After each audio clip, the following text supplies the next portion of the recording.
안녕하세요. 가장 빠른 경제뉴스 목돈연구소 박연미입니다. 급락했던 뉴욕 증시 새로운 주 첫날 급반등했습니다. 10% 급락했던 엔비디아 하락폭의 절반을 회복했고 유탄을 맞았던 국내 증시도 오늘 상승폭 키우는 중입니다. 어제 달리던 저PBR주, 수출 주도주 오늘도 강세고요. 한미반도체 3%대 급등 중입니다. 크게 빠졌던 전선주도 급등하고 있는데요. 시장에 돈이 없는 게 아니라 종목 찾기에 분주하다는 게 다시 확인되네요. 오늘도 옥석 가리기 함께 하시죠. 4월 23일 화요일 박연미의 목돈연구소 개장합니다. 이소은 오래오래. 저PBR주는 오늘도 괜찮네요. 지수 인덱스 자체는 소폭 조정을 받는 것 같은데 종목별 강세가 차별화가 아주 뚜렷합니다. 조정받는데요. 이렇게 말씀 주신 분들은 아마 삼성전자, 하이닉스 이런 쪽 투자하신 분들은 오늘도 재미없는데 싶으실 수 있는데 한미반도체 오늘 500억 원어치 자사주 사들인다. 요거 공시 나왔죠. 해서 오늘도 3%대 넘게 강세입니다. 국민은행 등 은행주도 지금 3% 이상 강세 보이고 있네요. 현대 기아차는 3거래일 동안 한 6% 올랐으니까 이런 장에서 오늘 한 0.5% 정도 올라갑니다. 그래도 상승 중이다. 요거 알려드릴게요. 저희 매일 청취율 조사 기간이라고 전해드리고 있잖아요. 지난주부터 치킨 세트 보내드리는 이벤트 계속하고 있습니다. 02로 시작하는 4자리 국번 전화 오면 누구라고 해야 한다고요? SBS 박연미의 목돈연구소 듣고 있어요. 이렇게 말씀하시면 정답이에요. 어디서 어떻게 듣고 계시는지 문자 보내주시면 3분 추첨해서 치킨 세트 보내드립니다. 샵 1035 단문 50원 장문 100원 고릴라는 무료고요. 저희 몇 시에 오는지 이제 다 아시죠? 퀴즈 내도 100분이 보내주셔도 다 맞히실 것 같은데 매일 오전 11시에 찾아옵니다. 가장 빠른 경제뉴스 SBS 박연미의 목돈연구소 유튜브 시교라 고릴라 보라 있고요. 오늘도 증시 보고 꼭 알아야 하는 경제뉴스 일타경제 이슈에서 준비합니다. 오늘 때마침 증시연구소 열리는 날인데 궁금한 거 진짜 많으셨죠? 최근에 엔비디아 10% 급락 소식에 가슴이 철렁했다 이런 분들 많으실 거예요. 간밤에 4.3% 회복했는데 빅테크 이제 고점까지 간 걸까? 잠깐 조정받는 걸까? 이거 궁금하시죠? 빅테크 실적에다가 PC까지 나오는 이번 주 슈퍼위크입니다. 이럴 때 어떻게 대응하면 좋을지 투자자들이 꼭 알아야 하는 변수들 그리고 전략들 우리은행의 박석현 투자상품전략부 부부장에게 들어보겠습니다. 국내외 시황 알아보겠습니다. 키움증권의 한지영 연구원 연결돼 있습니다. 안녕하세요. 네, 안녕하세요. 네, 간밤 뉴욕 증시 이렇게 올라줘야죠. 그렇죠? 네, 그런데 아직까지 시장의 분위기는 일단은 그냥 기술적 반등 성격이 강하다 쪽으로 쏠려 있는 것 같습니다. 네. 전체적으로 이번 주에 어제 같은 경우는 신규 재료가 될 만한 게 부재한 가운데 이스라엘과 이란에 대한 확전이 제한적일 것이라는 이러한 전망들 그리고 지난주 금요일에 엔비디아가 10%대 폭락을 하는 등 그 낙폭이 과도했다는 인식 속에 저가 매수세가 유입이 되면서 반등에 성공했다.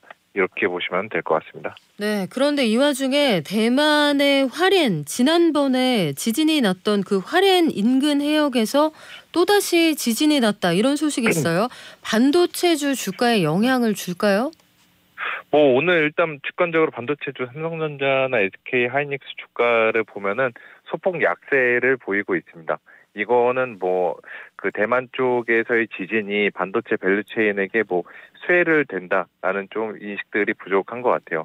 그리고 일단 그 TSMC 쪽 보면은 문자 메시지를 통해서 그 지진이 일어난 지역 직원들에게 대피령을 내리긴 했는데 아무리 그 생산이 지연된다라고 하더라도 블룸버그나 주요 외신들에 의하면은 최대 2주 정도면 완료가 될 거다, 마무리가 될 거다 이러한 전망들이 지금 나오고 있는 형태입니다. 이번에 지진 같은 경우는 지난번에 3월달에 있었던 것과 달리 우리나라 반도체주 주가에 유의미한 영향을 준다라고 보기는 어려운 것 같습니다. 일본의 소프트뱅크가 생성형 AI 개발에 1조 3천억 원을 추가로 투자한다고 합니다. 최근에 일본의 움직임이 심상치 않은데 AI 관련해서 한국이 일본에 너무 뒤처지는 거 아닌가 이런 생각도 드는데 어때요? 그쵸. 뭐 네이버 쪽에서 같이 뭐 생성형 AI 쪽 좀 드라이빙 걸고 있기는 한데 우리나라는 지금 미국이나 그 일본 쪽에 비해서 부족한 것은 사실이고요. 뭐 그렇게 봤을 때 그래도 수혜를 볼 수 있는 거는 결국에는 HBM 쪽 반도체 업체들인 것 같아요. 그래서 이번에 그 소프트뱅크도 이렇게 대규모 투자 계획을 하면서 발표하면서 엔비디아 반도체를 구입해서 본인들의 그 모델 계산 능력을 상상시킬 것이라고 이야기를 했습니다.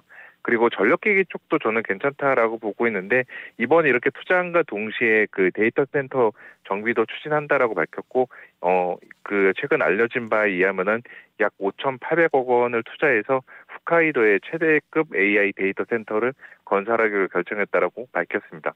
이런 것들을 봤을 때 데이터 센터가 늘어날수록 전력기기에 대한 수요가 늘어나니까 국내 전력기기 업체들 주목해 보셔도 괜찮지 않을까 이렇게 보고 있습니다. 네, 그런가 하면 영국 런던 증시에서는 사상 최고가를 썼다 이런 소식이 들려오던데 이쪽은 이제 물가 떨어지고 6월에 금리도 좀 하락한다 이런 분위기가 있습니까? 예, 그것도 있고요. 그거보다 또 뭐 그 유의미하게 영향을 미쳤던 거는 파운드와 약세인 것 같아요. 파운드와 평가 절하가 되면서 전체적으로 그 영국에 있는 주요 기업들이 대부분 다 글로벌 업체들이고 이들은 매출을 미 달러화로 올리는 만큼 이러한 파운드 약세가 기업들의 실적을 개선시켰고 그게 이제 영국 증시 사상 최고치를 만들어냈다라고 보고 있습니다. 그리고 우리나라도 저는 비슷하다라고 생각하고 있어요. 네. 현재 원달러 환율이 고환율 구간이긴 한데 이거는 영국과 마찬가지로 우리나라 뭐 삼성전자나 현대차, 기아차, 자동차, 반도체 이런 업체들에게는 매출 향상을 이끌어내는 데 도움이 될 수 있는 만큼 지금 고환율 저희가 뭐 그렇게 두려워할 필요는 없다. 이 말씀을 드릴게요. 네, 근데 사실 실질적으로는 좀 두려운 생각이 드는 것도 사실이고 오늘 네. 우리 장은 좀 어떻습니까? 장 초반에 상승 출발했다가 현재는 대략 코스피 코스닥 모두 0.2에서 0.3%대 소폭 약세로 전환을 했고요. 어느 정도 하방 경직성은 다들 좀 자신 있어 하는 것 같은데 전체적으로 이번 주 후반에 몰린 주요 이벤트들을 둘러싼 경계 심리가 증시의 좀 움직임을 정체시키게 만들고 있는 것 같습니다. 네, 지금까지 키움증권의 한지영 연구원이었습니다. 고맙습니다. 네, 감사합니다.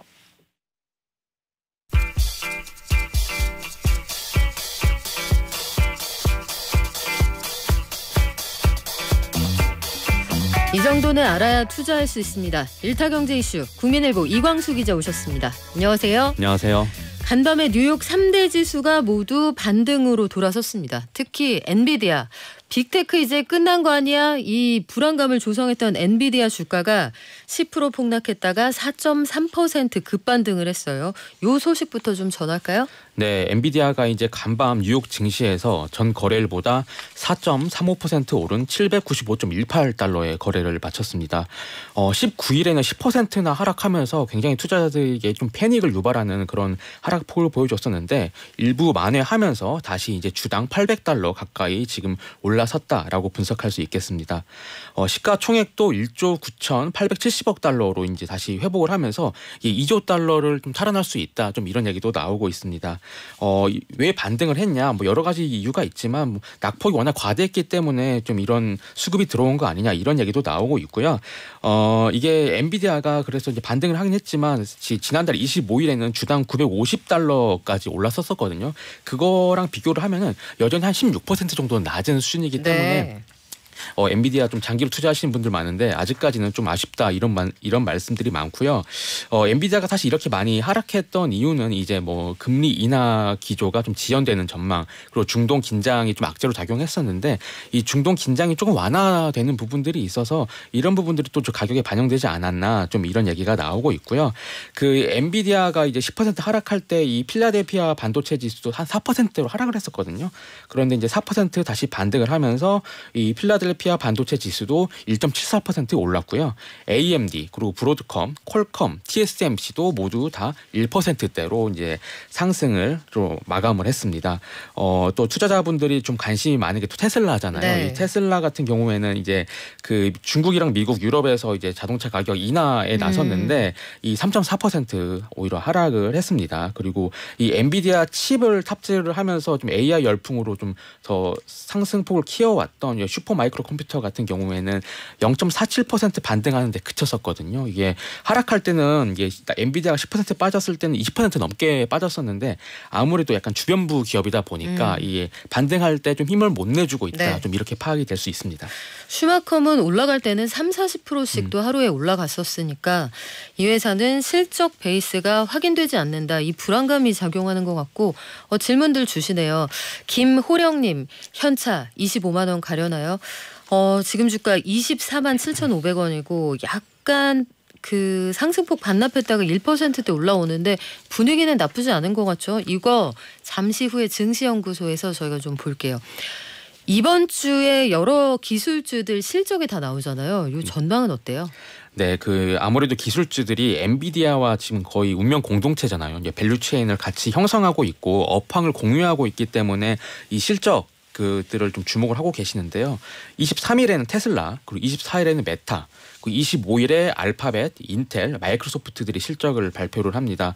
만약에 이들 실적이 시장 전망치보다 웃돈다고 하면은 앞서 엔비디아 등이 이제 조정받았을 때 역시 그냥 너무 올랐기 때문에 조정받은 거였어. 안심해. 약간 네. 이런 분위기가 조성이 될 수 있고 만약 그렇지 않다고 하면은 더 추가적인 조정의 빌미를 줄 수 있다. 좀 이런 얘기가 지금 분석이 나오고 있고 또 25일에는 또 미국 1분기 GDP가 이제 발표가 되고요. 26일에는 3월 개인 소비 PC 지수가 이제 기다리고 있는데 이게 또 금리와 바로 직결되는 부분이기 때문에 이 역시 또 이제 엔비디아나 이런 반도체 기업들, 빅테크 기업들의 주가에 영향을 줄 수 있기 때문에 시장에서 아무래도 이런 거 좀 기다리면서 좀 관망하지 않을까 좀 이런 예상도 나오고 있습니다. 네, 우리가 내수로 느끼고 있는 국내 경기와 별개로 글로벌 투자은행들은 올해 한국 성장 괜찮을 거다. 종전보다 전망치를 올려잡고 있어요. 네, 맞습니다. 올해 한국의 실질 GDP 성장률이 기존 전망치를 넘어설 수 있다. 좀 이런 분석이 나오고 있습니다.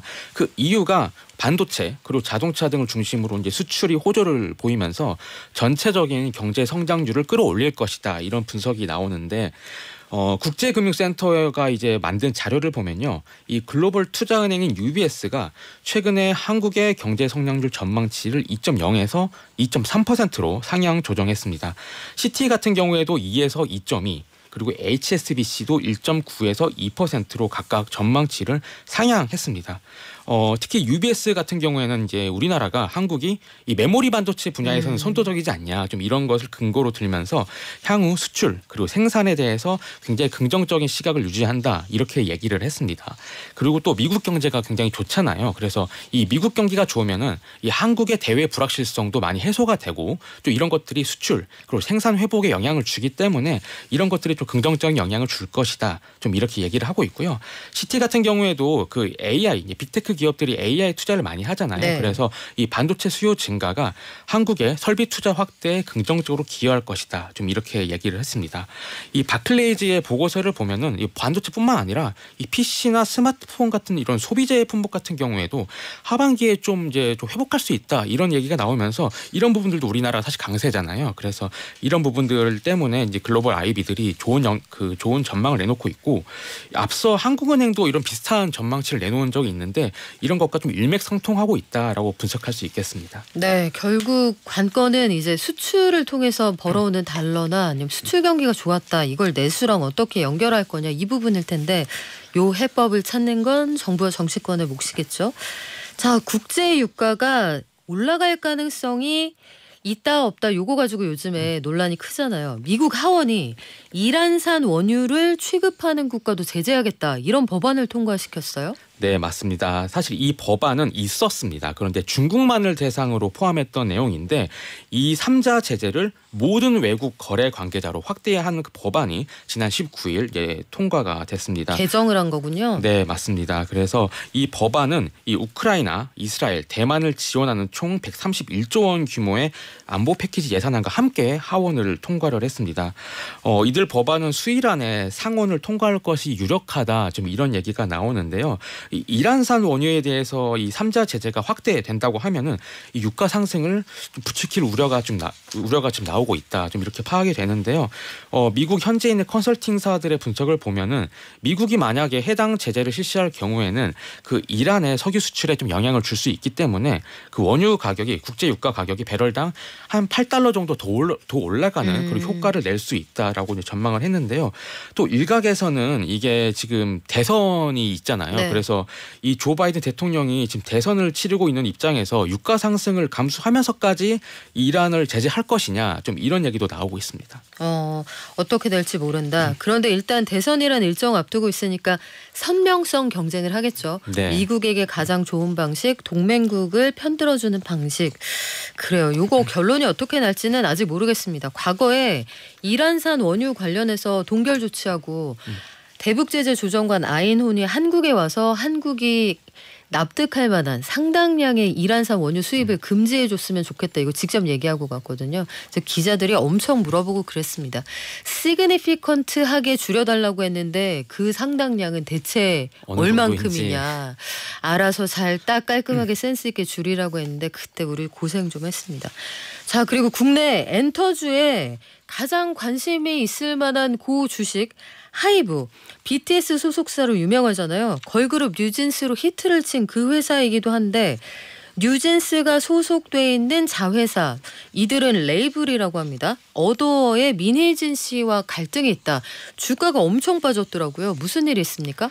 네, 하이브가 어제 어도어의 민희진 대표와 그 어도어 경영진 A 씨에 대해서 감사권을 발동했다라고 이제 밝혔습니다. 하이브는 이 민 대표 등이 본사로부터 독립하려는 시도를 했다, 경영권을 가져가려는 시도를 했다라고 보고 이 증거 수집에 나섰다고 합니다. 어도어의 경영권을 가져가려고 했다. 네, 자회사인. 맞습니다. 네, 이 민희진 대표와 이 경영진 A 씨가 어도어의 경영권을 가져가기로 이제 어도어의 이제 그 경영권을 가져가려고 했다라고 이렇게 하는 건데요. 네. 그 하이브 감사팀은 그 어도어 경영진의 회사 전산 자산을 회수를 했고요. 대면 진술을 좀 확보 중인 것으로 알려졌습니다. 하이브가 이렇게 확보한 자료를 분석한 다음에 만약에 법적 조치가 필요한다고 하면은 이제 법적 조치도 하겠다라고 이제 밝히면서 주가가 어제 7.82% 하락을 했고 오늘도 지금 4% 가까이 지금 하락하고 있습니다. 자, 이틀 동안 10% 이상 하이브의 주가를 끌어내린 그 이슈 내용이 뭐예요? 네, 그 이제 하이브는 이제 그 민희진 대표가 이제 경영권을 탈취하려고 했다라는 건데 이게 지분을 먼저 봐야 됩니다. 이 어도어라는 이 레이블이 하이브가 자본금 161억 원을 출자를 해서 세운 회사인데요. 2022년 말까지는 하이브가 지분 100%를 가지고 있었습니다. 그런데 2023년 말 현재는 하이브 지분은 80%고요. 민 대표가 콜옵션을 행사를 해서 18%를 가지고 있고 나머지 경영진이 2%를 보유를 하고 있습니다. 그런데 이제 민 대표의 이제 주장을 보면은 그 이제 최근에 그 하이브의 또 다른 레이블인 이제 빌리프렛이 데뷔시킨 아일리시라는 걸그룹이 있어요. 그러니까 하이브 아래에 자회사 형태로 여러 레이블이 있는데 네. 그 중에서 어도어 말고 빌리프랩이라는 곳이 새로운 걸그룹 아일릿을 데뷔시켰다. 네, 맞습니다. 그런데 이제 민 대표의 주장을 보면은 이 아일릿이 이 민희진 대표가 만든 그 뉴진스를 이제 카피했다라고 주장을 하면서 컨셉과 여러 가지를 베꼈다. 네, 뭐 헤어, 메이크업, 그 의상, 안무 이런 사진 영상들을 네. 종합적으로 이제 그 카피했다라고 주장을 하면서 이거를 문제 제기하니까 나를 대표해서 해임하는 절차를 밟아왔고 나는 그에 대해서 대응한 것이다. 뭐서 경영권을 탈취하려는 것이 아니다라고 맞서고 있고 하이브는 민 대표가 경영권을 탈취하려고 했다. 그렇기 때문에 감사권을 발동을 했고 앞서 이제 앞으로 법적으로 이제 대응을 하겠다라고 하면서 둘이 지금 이제 분쟁이 발생을 한 거예요. 그래서 네. 이제 아무래도 하이브가 사실 실적이 굉장히 좋게 나올 것이라고 증권가에서 전망을 하면서 그렇죠. 예, 투자자분들이 많이 투자를 했었거든요. 이번 주에 컴백한 그룹들이 많아요. 그 안에 보면 지금 활동 열심히 하고 있는 보이넥스트 도어도 있고. 네, 맞습니다. 그리고 이 뉴진스도 다음 달에 이제 컴백을 한다고 그렇죠. 5월 컴백 예정이 돼 있어서 미리 좀 이런 하이브 주식을 사들이는 분들도 많은데 갑자기 이렇게 분쟁이 내부에서 발생을 하면서 주가가 많이 하락하고 있는 상황이어서 좀 굉장히 악재가 터졌다. 있었다라고 분석을 하고 있는데 이 증권가에서는 아무래도 이 80%가 하이브가 가지고 있고 이 뉴진스의 지적 재산권이 네. 하이브에 있기 때문에 하이브 쪽으로 이렇게 좀 정리가 되지 않을까라는 오늘 리포트들이 이제 네. 다수 나왔기 때문에 이런 부분들도 참고하시면 좋을 것 같습니다. 뭐 힘의 균형상 당연히 그럴 테지만 지금 이광수 기자가 증권부 기자잖아요. 제가 궁금해서 좀 물어보고 싶은 게 지분 구조가 지금 2대8이란 말이에요. 네. 18대 80이고 2%가 나머지 경영진이면 대략 2대8. 근데 2대8의 지분을 가지고 있는 민희진 씨가 어도의 경영권을 하이브에서 빼앗아 오려고 시도할 수가 있습니까? 현실적으로?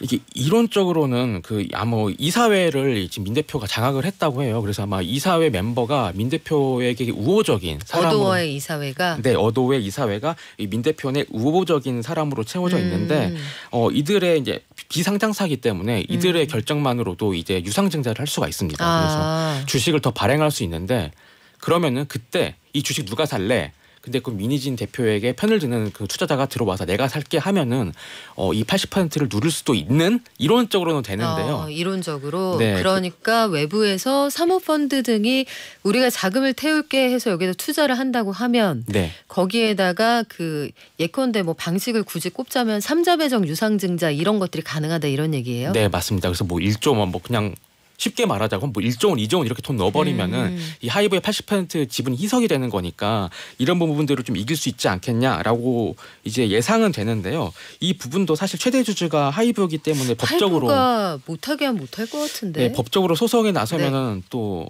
결론이 나와야겠지만 네. 또 하이브가 더 유리하게 가져갈 수 있기 때문에 도대체 민 대표가 어떤 구조로 짜려고 했었냐 이런 게 지금 자본시장에서도 의견이 분분한 상황인 것 같습니다. 네, 양쪽의 의견이 팽팽하게 맞서고 있는 상황입니다. 지금 고유성, 아이덴티티를 침탈당했다 이게 민희진 씨의 주장이고요. 하이브는 어차피 같은 회사다. 그리고 그러려고 한 적 없다. 안 베꼈다.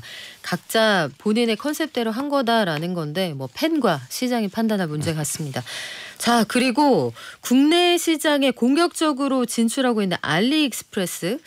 요 알리익스프레스가 엄마가 알리바바잖아요. 네. 알리바바가 국내 패션 플랫폼에 투자를 해요? 네, 그 국내 패션 플랫폼 여성 패션 플랫폼으로 유명한 에이블리가 지금 투자금을 모집을 하고 있는데 이 알리바바가 나도 하고 싶다라고 이렇게 의향을 밝히고 있는 겁니다. 그 투자 규모만 1,000억 원 규모입니다. 그래서 이 투자 계약이 성사가 된다고 하면요, 알리바바는 에이블리 지분을 약 5% 정도 확보할 수 있게 그렇게 되는 겁니다. 이번에 1,000억 원 투자해서 5%면은 그 에이블리의 기업 가치는 한 2조 원 정도로 인정을 받았다라고 분석할 수가 있고요.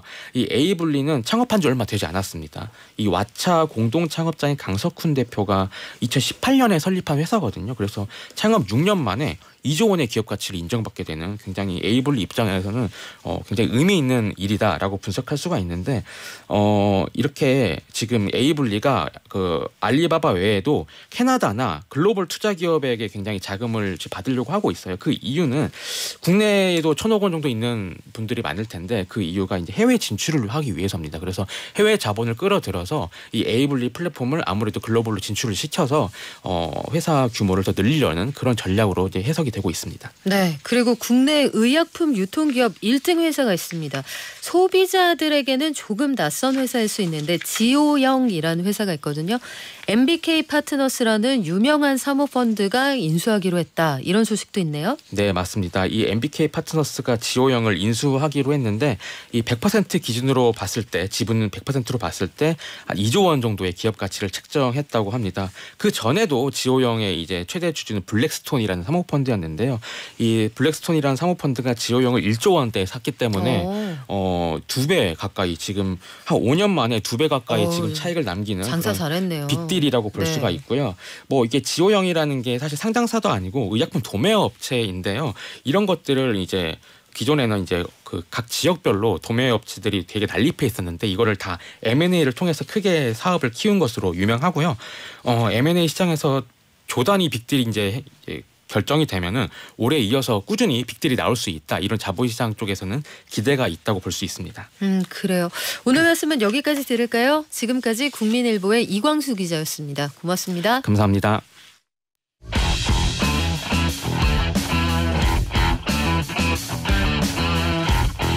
여러분, 우리 4월 증시 한번 복귀해 볼까요?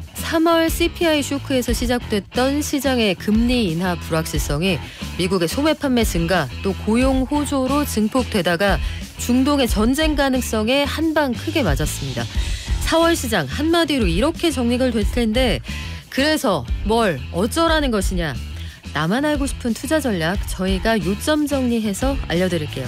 우리은행 박석현 투자상품전략부 부부장 오셨습니다. 안녕하세요. 예, 안녕하십니까. 요즘 투자하기 진짜 어렵습니다. 예. 1분기가 사실은 내가 뭘 되게 잘하지 않아도 성적이 좋았던 분들이 많아서 나 천재인가 했다가 4월에 천재가 아니라는 게 밝혀졌거든요. 우리 일단 국내장 얘기를 먼저 좀 해볼게요. 부부장님. 최근에 보면은 저는 외국인들이 4월 들어서 선물에서만 한 6조 원어치 내다 팔고 한국 시장 되게 사랑하는 척하더니 왜 선물에서 이렇게까지 갖다 파는지 그게 궁금했거든요. 선물을 이렇게 시장에 던진다는 건 무슨 뜻입니까? 뭐 일단 단기적으로는 선물 시장의 움직임이 중요하긴 합니다. 왜냐하면 일단 외국인들의 어떤 그 단기적인 어떤 매매 방향성 이런 부분들이 선물 시장에 반영이 돼 있기 때문에 슈세 건다. 맞습니다. 그래서 일단 최근에 외국인들의 선물 매도는 연준 통화 정책 그리고 미국 물가 이런 부분들 지정학적 요인들도 있죠. 이런 부분들을 한꺼번에 반영하는 추세다라고 봐야 될 것 같고요. 다만 이거는 앞에서 말씀드렸듯이 선물 시장 움직임은 단기 모멘텀 투자 성격이 상당히 강하기 때문에 어떤 변화 요인이 발생하면 바로 급반전이 될 수도 있다라고 봐야 될 것 같고요. 그거보다는 외국인들이 현물 시장 매매 동향을 좀 봐야 되는데 올해 지난주부터 외국인이 현물 시장 매도를 지금 계속 이어가고 있고 그러니까요. 오늘도 순매도를 하고 있긴 하지만 올해 들어서만 그 순매수한 금액이 한 18조 원 정도 코스피 기준으로 정도가 되기 때문에 외국인 동향이 급격히 지금 변해가고 있다. 이렇게 보기는 좀 이른 것 같고요. 다만 이제 그 고려를 해야 될 부분은 외국인의 현물 매매 동향도 연준 통화 정책 그리고 달러와 움직임 이런 거에 영향을 받을 수가 없기 때문에 기조적인 움직임 자체는 크게 변하지 않는다 하더라도 올해 누적적으로 진행이 되어 왔던 한국 시장에 대한 순매수 이런 부분들이 다시 조금 점검을 받고 있다라는 정도로 좀 이해를 할 필요성이 있을 것 같습니다. 한국 시장에 대한 간을 보고 있다 이렇게도 이해가 되는 상황인데 현물 시장에서도 꽤 많이 팔았어요. 그러면 이 정도 팔면 선물에서 6조 팔았고 현물에서도 이 정도 팔았으면 이제 돌아올 때도 되지 않았어요? 저가 매수 차원에서 선물 시장만 보게 되면 현재의 누적 순매도 규모가 저점 수준에 있는 건 분명히 맞습니다. 맞기 때문에 어느 정도의 어떤 분위기 전환이 나타날 가능성은 분명히 있죠. 근데 다만 이제 이 분위기 전환, 그러니까 선물 시장, 현물 시장 다 포함해서 분위기 전환이 이루어지려면 현재까지 외국인의 매도를 촉발시킨 요인들이 진정이 되거나 또는 방향성을 좀 바꿔줘야 되는데 아직 그럴 기미는 보이지 않습니다. 근데 그게 우리끼리 해결할 수 있는 문제가 아니잖아요. 우리끼리 해결이 안 되더라도 자연스럽게 좀 해결이 됐으면 좋겠는데 가장 중요한 거는 아무래도 연준 통화 정책이 되지 않을까라고 보여지고요. 지금 분위기가 예상보다는 좀 금리 인하 시점이 뒤로 밀리고 올해 예상됐던 그 금리 인하 횟수, 금리 인하 폭도 예상했던 것보다는 좀 줄어들 가능성이 높아졌기 때문에 이런 부분들이 다시 되돌려지는 그러니까 시점이 빨라지고 금리 인하 횟수가 다시 늘어나는 그런 흐름으로 가기는 좀 어렵겠지만 적어도 현재 수준 정도가 유지가 되는 관리가 좀 되는 상황으로 좀 진행되는 어떤 흐름이 확인이 되어야만 외국인 동향이 조금 바뀔 수 있지 않을까라고 보여지고요. 다만 아직까지는 이런 흐름이 좀 확인은 되고 있지 않다라고 봐야 될 것 같습니다. 시장에서 그렇다면 이 물기를 좀 돌리려면 뭔가 계기가 필요할 것 같은데 환율 우리끼리 어떻게 할 수가 없고요. 중동 전쟁 가능성도 이란, 이스라엘 말릴 수 없어요. 금리 인하 가능성도 우리끼리 정리가 안 됩니다만 하나 희망을 걸어보자면 곧 나올 미국의 PCE 지수.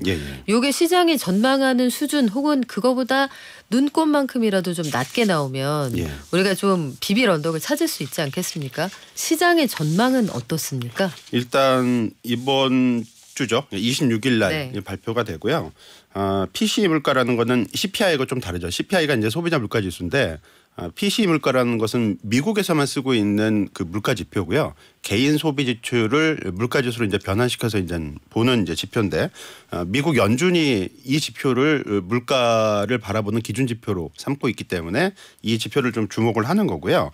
지금 현재 이제 그 3월달 지표가 이제 발표될 예정인데 전년 동월 대비 기준으로는 한 2.6% 정도가 예상이 되고 있고 코어 기준으로는 이거보다는 약간 좀 변화가 좀 있긴 하지만 네. 전반적인 예상은 그 최근 추세에서 크게 변화는 없을 걸로 예상이 되고 있습니다. 근데 시장에서 좀 그 부담을 갖고 있는 부분은 CPI 기준으로 그러니까 소비자 물가지수 기준으로 미국 물가 지표가 1월부터 지금 3월까지 수치가 계속 3개월 동안 발표가 됐는데 3개월 연속 지금 예상보다 높은 수준이 발표가 됐거든요. 튀었죠. 맞습니다. 네. 그렇기 때문에 이번에 발표될 미국 PC 개인 소비 지출 물가 지표도 예상보다 높게 나오는 거 아닌가라는 우려감이 있는 거고요. 이게 좀 높게 나올 가능성도 충분히 있다라고 봐야 될 것 같고 네. 이렇게 된다면 다소 좀 시장은 부담 요인을 안게 되는 거고요. 다만 그 이번 주 발표될 지표가 좀 높거나 낮거나 이제 그거하고 상관없이 그럼 미국 물가를 어떻게 바라봐야 되느냐 놓고 봤을 때는 예상했던 것보다는 조금 경계감을 가져야 되는 건 분명 맞습니다. 그러니까 미국 그 연준 관계자들도 계속 얘기하듯이 미국 물가 레벨이 예상했던 것보다 올해 계속 지금 높은 수준으로 발표가 되고 있기 네. 때문에 연간 전체적으로도 예상 수준보다는 좀 높은 수준으로 발표될 가능성이 좀 충분히 있다라고 봐야 될 것 같고요. 미국 경제도 상당히 좋은데 물가가 예상했던 것보다 높은 레벨을 올해 내내 유지를 하게 된다면 연준으로서는 통화 정책을 결정하는 그 어떤 방식이나 이런 것들이 금리 안 내려도 되겠네요. 그러면 안 내려도 된다라기보다는 네. 상당히 곤욕스러운 입장에 처할 가능성이 좀 있습니다. 금리 내려야 되는데 물가가 생각보다 빠르게 안 내려간다. 그리고 지금 말씀하신 것처럼 미국 경제지표 보면 3월 CPI 지금 반년새 제일 높았고 예. 고용도 계속 좋고 고용이 뭐 한 20만 늘 거야 했는데 30만 이상 늘어버리고 예. 소매 판매는 물가가 비싸는데 돈 잘 쓰네. 예상보다 2배 이상 더 쓰네. 이런 상황이면 금리 인하에 대한 기대감이 크지는 않은 상황인데 이런 것들이 이제 증시에 다 반영이 됐잖아요. 다 반영이 되고 중동 전쟁 가능성까지 반영된 게 지난주 금요일 그리고 간밤 뉴욕 증시지 않습니까? 엔비디아가 10% 급락했다가 어쨌든 4.3%가 올라왔어요. 요 사이는 너무 많이 빠져서 올라간 거야. 요렇게 이해를 하면 됩니까? 아니면 기술주 안 끝났어. 요렇게 이해를 하면 됩니까? 엔비디아 주식이 그 950달러까지 올랐죠. 그렇죠. 오르고 조정 받은 게 한 20% 조정을 받았기 때문에 20% 조정을 받고 지금 4% 이상 지금 오른 건데 보통 20% 정도 조정을 받으면 단계적인 조정은 좀 마무리됐지 않나. 기술적으로 그렇게 볼 수가 있습니다. 그래서 단계적인 조정은 어느 정도 마무리가 됐다고 볼 수가 있을 것 같고요. 반등 시도가 나타날 가능성은 충분히 있다라고 봐야겠죠. 근데 그러면 이제 엔비디아 주식이 다시 그전처럼 불을 뽐느냐 이거는 조금 어렵지 않을까라고 보여지고요. 엔비디아 주식이 작년 이후에 지금 뭐 한 140달러에서 950달러까지 한 거의 한 7배 정도 이제 오른 거죠. 7배 가까이 많이 올랐습니다. 근데 이 기간 중에 특징이 2024년도 그러니까 엔비디아 회계연도 기준으로는 25년도 이제 회계연도인데 뭐 쉽게 올해 있는 달력 기준으로 24년도를 기준으로 보게 되면 EPS 전망치가 한 5배 정도 올렸어요. 그러니까 이익 전망치가 오른 만큼 주가도 같이 따라 올랐다라고 보여지는 거고요. 그러면 이제 이번 조정이 끝나고 엔비디아가 다시 상승해서 그전처럼 이제 올라가려면 현재 5배 오른 EPS 전망치가 다시 5배가 올라가야 되는데 이건 좀 어려운 게 아니라 불가능한 숫자입니다. 불가능하다. 예, 불가능한 숫자고요. 따라서 엔비디아 주식도 한 1년간 7배가 오른 것처럼 앞으로도 7배가 오를 수 있는 주식은 절대 아니고요. 그렇게 오르기는 힘든 거고 이제 추가적으로 오를 수는 있겠죠. 오를 수는 있겠는데 지금부터는 다른 어떤 성장주나 다른 미국 주식처럼 일정 정도의 그 합리적인 수준의 어떤 주가 상승률을 기록을 하지 않을까라고 보여지는 거고요. 그 이익 전망치도 물론 마찬가지입니다. 4.4달러에서 24.4달러까지 EPS 전망치가 올라왔는데 내년도 전망치가 계속 올라갈 수는 있겠죠. 올라갈 수는 있겠지만 이게 24달러짜리 EPS가 100달러 되고 이런 거는 불가능하다고 봐야 될 것 같고요. 지금부터는 오른다 하더라도 물론 AI 업황이 좋고 이 AI 업황을 지금 선도해서 이끌고 있는 건 분명 엔비디아가 맞기 때문에 이익 전망치가 더 개선이 될 수는 있겠지만 지금까지의 속도만큼 이익 전망치가 개선된다라고 기대할 수는 없는 거고요. 지금부터는 좀 단계적인 움직임을 보이지 않을까라고 볼 수가 있을 것 같고 이런 단계적인 움직임 하에서는 분명히 굴곡이 나타납니다. 그러니까 떨어졌다 이제 올라가는 네. 이익 전망치가 그런 흐름이 나타날 수가 있다라고 봐야 될 것 같고요. 주가도 여기하고 그대로 연동이 될 것이다라고 생각하시면 될 것 같습니다. 엔비디아가 그러네요. 그 탄력성의 패턴이 좀 바뀐 게 과거에는 5% 빠지면 그 다음날 8% 올라가고 예. 그런 주식이었잖아요. 그렇죠. 고무줄 같은 주식이었는데 10% 빠지고 절반 회복하고 약간 쉬어간다. 말씀하신 것처럼 그러면 이제 고민에 빠지게 되는 게 조정을 받았다고 해도 한국 돈으로 한 주에 107만 원, 108만 원 가는 비싼 주식이란 예, 말이죠. 예. 그러면 이걸 고점 대비 대폭 대박엔 세일이니까 지금 사서 모아야겠다 이렇게 생각하시는 게 합리적이에요? 아니면 나는 그래도 수익권에 있는 분들은 차익 실현하고 좀 빠져나가야겠다 이렇게 생각하시는 게 합리적인 거예요? 둘 다 뭐 비슷하게 볼 수가 있습니다. 그러니까 투자 성향이나 네. 또는 투자 기간에 따라 다를 수가 있겠죠. 단기적으로 엔비디아 주식을 접근하는 거는 그렇게 좋은 선택은 아닌 것 같습니다. 말씀드린 대로 급등이 어느 정도는 상당 부분은 이제 충족이 된 주식이다라고 보여지기 때문에 이런 부분을 감안을 했을 때 일시 조정을 받았으니까 여기서 저점 매수를 하겠다. 이런 부분은 뭐 그렇게 좋은 선택은 아닌 것 같고요. 실제적으로도 엔비디아 주식이 $950까지 갔다가 20% 조정받은 게 며칠 되지가 않습니다. 이렇게 오랜 기간이 아니기 때문에 이 조정이 이미 끝났다. 그러니까 단기 조정이 끝날 수가 있겠지만 반등 이후에 다시 하락할 수가 있는 거고요. 이번 저점이 최종 저점이 아닐 수가 있습니다. 그러니까 급등했던 만큼 네. 20% 조정으로 주가 흐름 지수 전체라면 S&P 500 지수 전체라면 20% 조정이면 충분한 조정이라고 볼 수 있겠지만 개별 주식이고 엔비디아도 그리고 1년간 주식이 7배나 오른 주식이기 때문에 20% 조정으로 모든 게 끝났다라고 보는 거는 상당히 성급한 접근이고요. 실제로 22년도에도 네. 22년도에도 엔비디아 주식이 이익 전망치가 50% 하향 조정되면서 주식도 반토막이 난 케이스가 있습니다. 그때 그쵸 꽤 많이 빠졌죠. 예, 50% 정도 네. 조정을 받았기 때문에 물론 지금 엔비디아 그 EPS 전망이 그때처럼 반토막 날 가능성은 뭐 상당히 작다라고 보여지지만 20-30% 정도의 EPS 전망이 나타날 가능성은 충분히 항상 있는 거고요.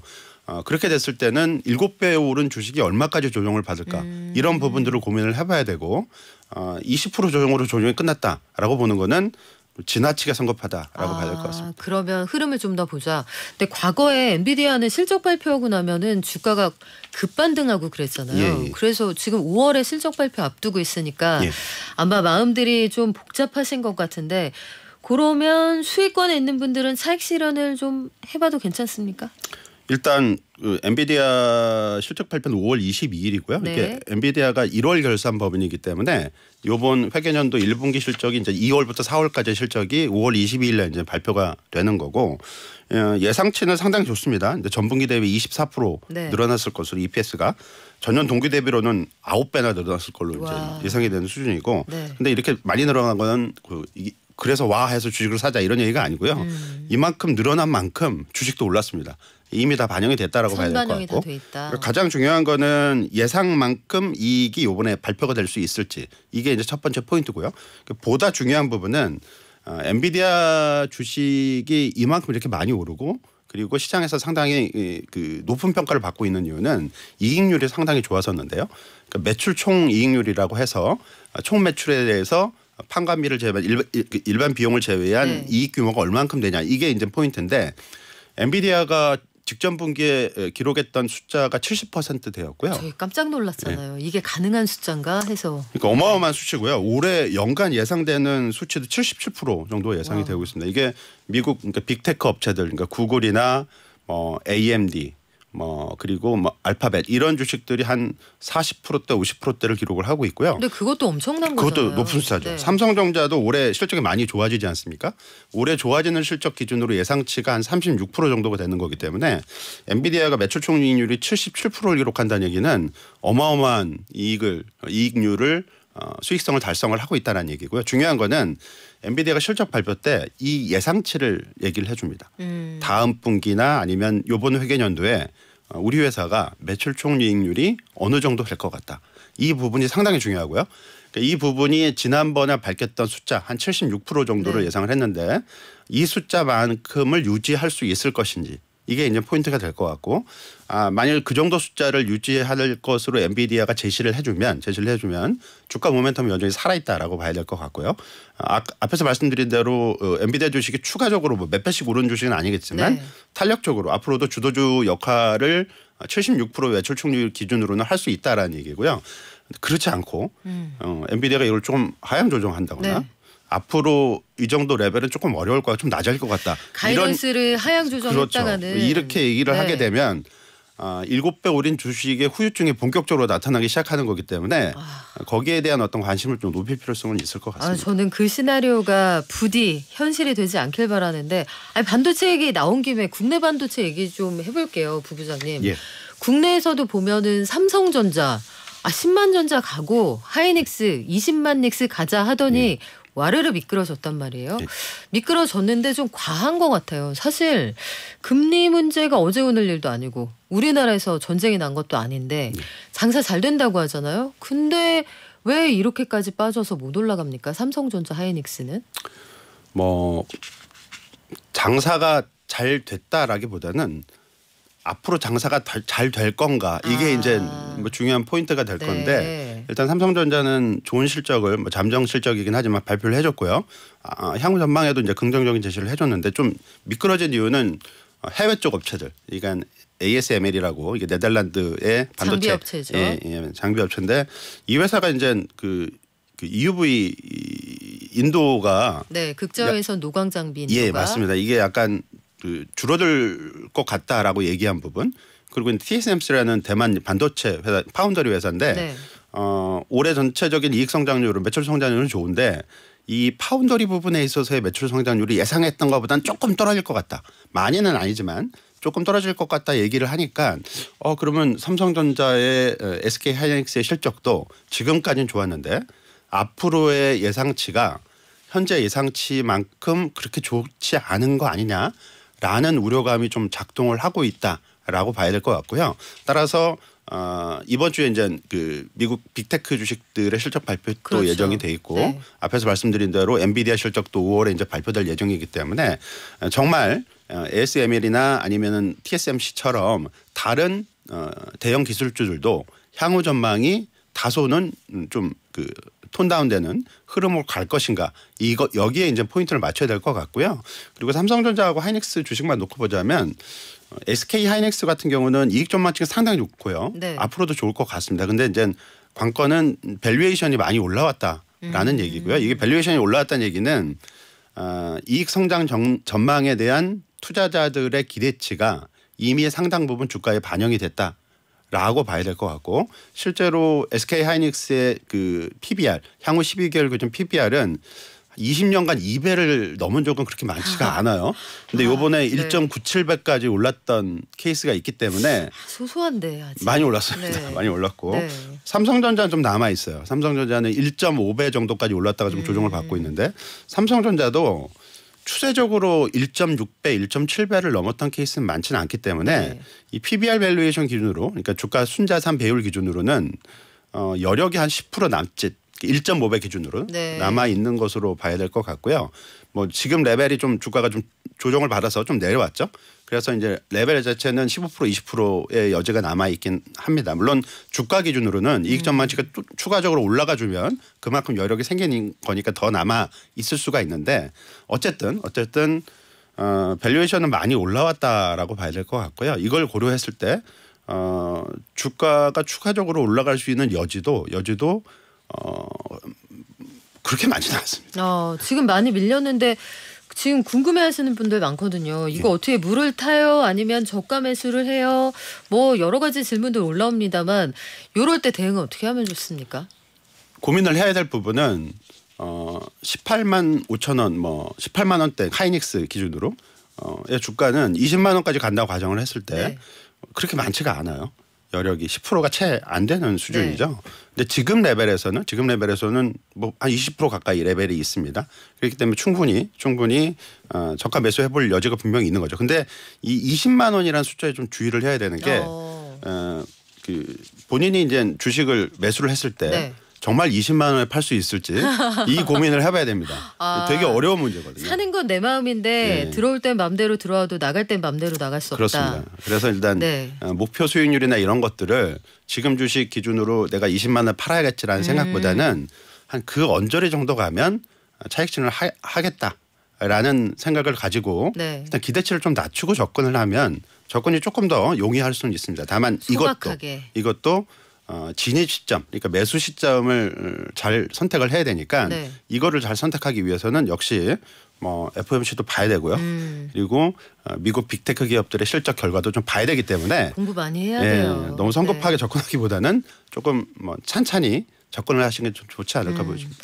그럼 마지막으로 고질문 하나 드릴게요. 최근에 한동안 좀 사그라드는 듯 했다가 최성목 경제부총리가 요 배당 많이 하는 회사에 법인세도 깎아주고 거기에 투자했다가 배당 받으면은 세금도 깎아주겠다라고 했더니 어제 오늘 은행주가 달립니다. 맞습니다. 은행주가 7, 8% 올라갈 수 있다는 생각은 사실 한 번도 안 해봤는데 올라가더라고요.